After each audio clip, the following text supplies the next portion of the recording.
Thursday morning தேங்காயும் கருவேப்பிலையும் இல்லைன்னு சொல்லி விட்டுருந்தேன். கொஞ்சம் திங்ஸ் கூட அத்தையை சேர்த்தி கொடுத்து விட்டுருந்தாங்க. தோட்டத்தில் ஆல்ரெடி நிறையா மரம் இருக்குது. நான் இதுக்கு முன்னாடி வீடியோவில் கூட காமிச்சிருக்கேன். அதில் 2 மரம் சப்போட்டா மரமும் மாமரமும். மாமரம் வந்துட்டு இப்போ தான் என்னமோ வைக்க ஆரம்பிக்குது.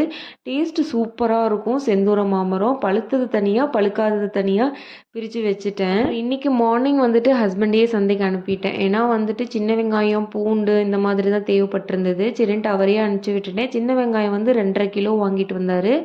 அதுவே எனக்கு வந்துட்டு வரும் ஒரு 20 டேஸ்க்கு மேலேயே வரும். திங்ஸ் எல்லாம் எடுத்து வச்சுட்டு துணி கொஞ்சம் காய போட்டிருந்தேன். 2 டேஸாக துணி வாஷ் பண்ணவே இல்லை.